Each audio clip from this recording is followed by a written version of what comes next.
Yeah? Yeah, that's what the album was kind of going for, where it was kind of like I mean, say with something like, even with Jizz Lobber, like that was like their heavy kind of thing. But at a guess, what would you say a Jizz Lobber is? What does it sound like? It sounds like someone who does the Spider-Man. Yes, pretty much. Yeah, it's about porn star kind of a thing, but it's like rape and fucking kind of like horrific kind of things. But it's really, I thought it was about going to the park with your little teddy bear Lobber, and then you go and you get some of those sherbet, but you're from Sussex, so you don't use the word sherbet, you use the word jizz. So you're like, we're off on a jizz Lobber. Well, you bring Lobber to get some jizz. Indeed. Yeah, but I didn't know that up until kind of... Just explained to you just now. I was like, what's a Jizz Lobber? Indeed. So I take it you won't go off listen to the rest of it. See, I'm glad I didn't Phantomus, because I was going to... Originally it was going to be Phantomus's director's cut.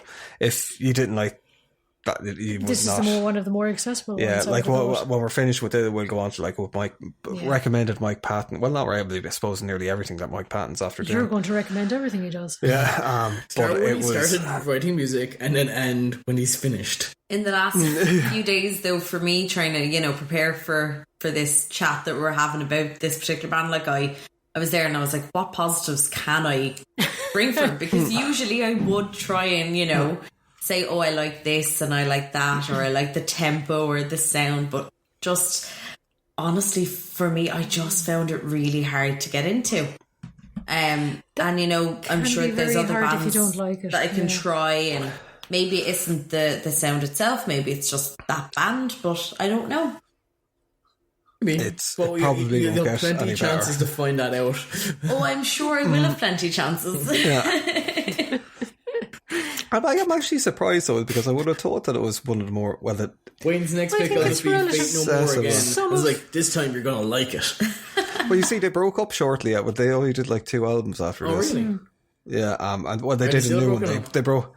No, they got back together and we were meant to be seeing them actually. Yeah, we were meant to be seeing them. Yeah, but sure with the whole thing. Yeah. But then Fate No More decided to release their experimental new album, COVID-19.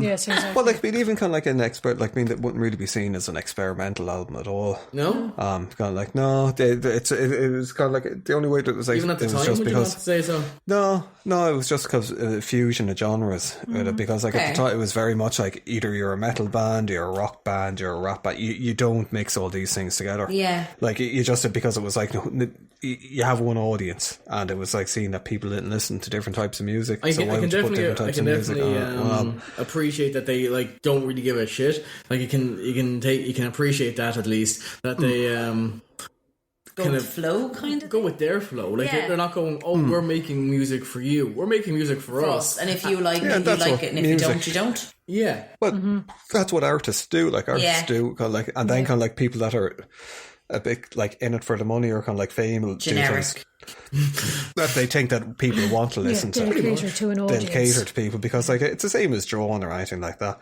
You can learn to draw things like hyper realistically, but a fucking camera can do that as well. What's about? It's like all these cunts on kind of like fucking Pop Idol and all that. Amazing singing voices, but that's just something that you can learn. There's no soul, kind of there's no uniqueness to their voice. It's not art. Yeah, and like whereas like with musicians, it should be something that's unique and kind of like it could be fucking terrible, and most people mightn't like it or anything like that. But yeah, it should be just something do your own thing. Like I used to really enjoy watching kind of the X Factor and stuff like that, more so because it was something that like all the lads in work loved. So I kind of got into it, but I always preferred like in the audition phase specifically when people did do their own songs, it always showed their vocals best. Whereas like the show kind of annoyed me, and other singing shows like that where it's like, oh, sing a song that we know. I was like, would you not prefer to hear their sound?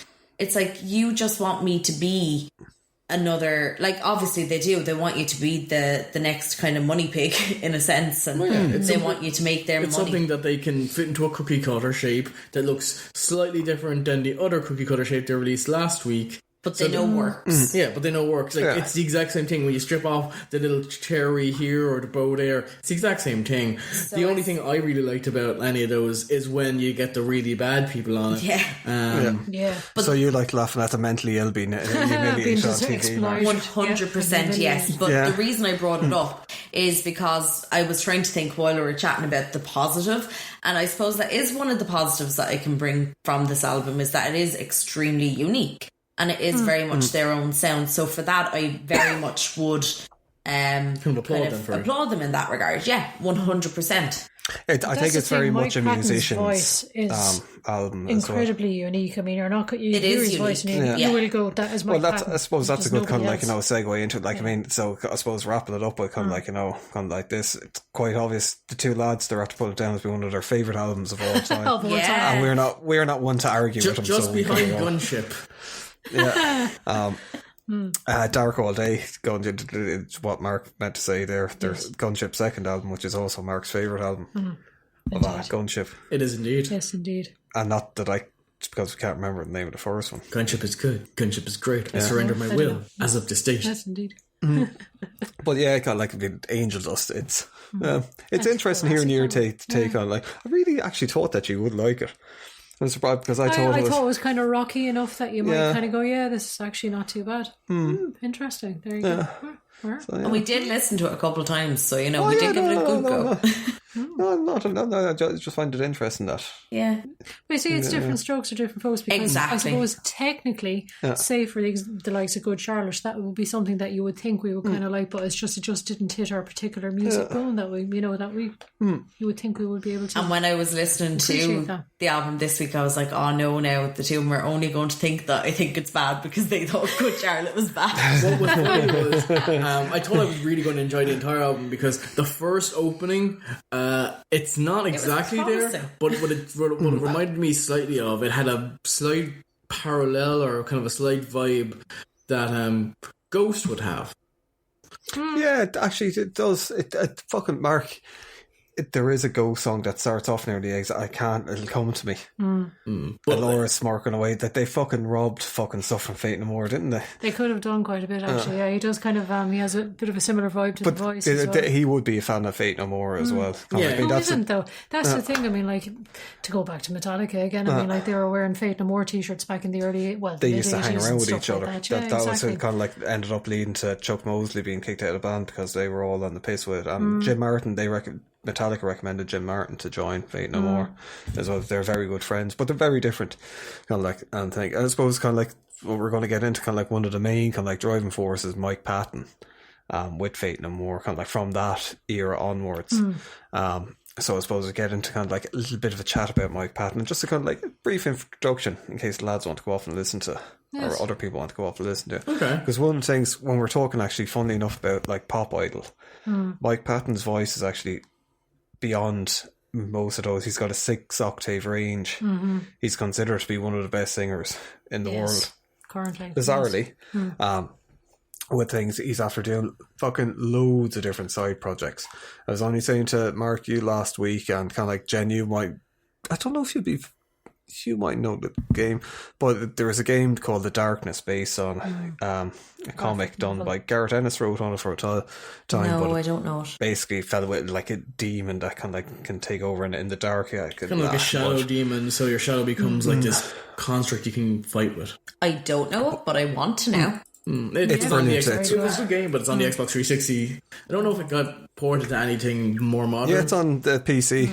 Is it? Okay. Yeah, The Darkness 2 definitely is anyway. I remember it was weird. At one stage, like, I was really enjoying it, and then, like, there's one stage in The Darkness, just as a quick aside, where you're, like, sitting down watching TV, and, like, To Kill a Mockingbird comes on, and I was like, I wonder how long, of the To Kill a Mockingbird. It's the whole film. So I ended up watching the whole film in a super scaled down, pixely, like, watching it through, like, the window in another person's house version of To Kill a Mockingbird. But yeah, still watched it. But Mike Patton did the voice of the darkness in it. Oh, really? And it can't, even if I'm reading like the comic, that's what I hear. Voice. Yeah. But he must have had some kind of weird kind of fucking thing going on with Steam. He did the vocals in Portal 2 as well. And in Left 4 Dead, the Anger Core. Oh, right. Yeah, as well, he did all the zombie voices in Left 4 Dead 1 and Left 4 Dead 2. So he just went arg a lot. Yeah, and as well, he did the voices of the vampires in I Am Legend, the Will Smith version, obviously. Yeah.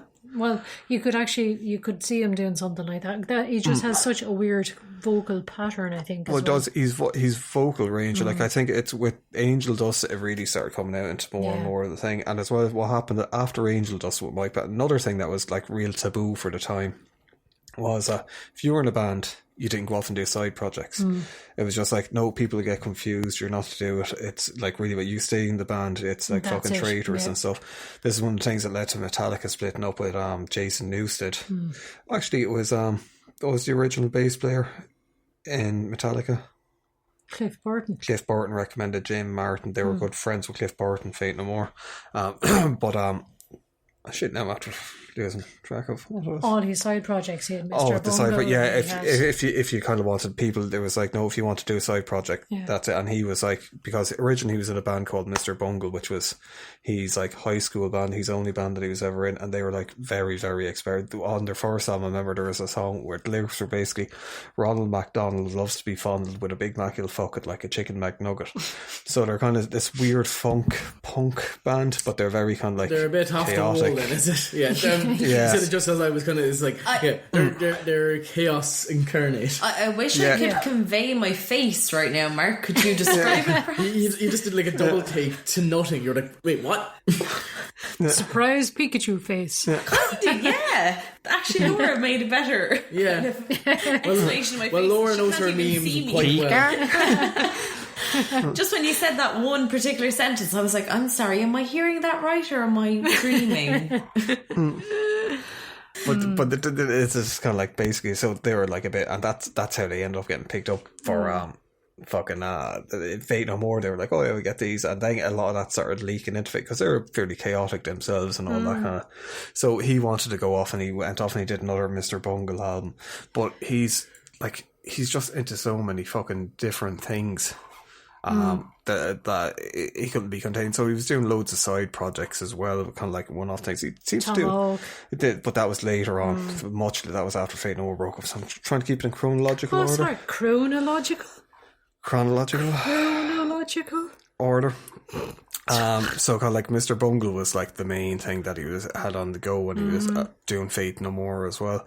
But they used to do kind of like bits and pieces, like did a fair few Sepultura songs and. The big one, of course, which we'll end up covering at some stage, the Judgment Night soundtrack with Booyah Tribe, Another Body Murdered. He did singing over it, but it was just that kind of thing where it was leaking into all of it, and that was like the birth of new metal, really, and rap metal. But the thing one of the bands was going to do was Phantomus, which was kind of like seen as a super group at the time. When they're still around, so it would have been a mixture of people from the Melvins, and I think it was Dave Lombardo from Slayer was the drummer on it, and like their first album was just fucking mental, really, really art noise, I suppose. And then the second album was the Director's Cut, which was the album I was going to get to, where they did like cover versions of like the Godfather theme tune, The Gollum, Rosemary's Baby, I think Twin Peaks. So it was very, very musical, fucking fantastic album. As well, but then when Fate No More broke up, he went off and formed Tomahawk, which I think he might like Tomahawk. Tomahawk sound like kind of more rock Fate No More. Okay, possibly. Be willing to give it a try. Yeah. Like as I said, like it wasn't like a complete like thumbs down for me. It was just like a mixture of like and what. Yeah. But it's just the one part kind of outweighed the other parts. So, but like, I'd be willing to give him a go like down the road. I probably wouldn't listen to him for a while now, just because with what I've listened to now, I'd probably be kind of biased in a negative. So I give it a bit and then I come back to it. Yeah, but see, it's not Fate No More. It's just him singing it. It's just Tomahawk.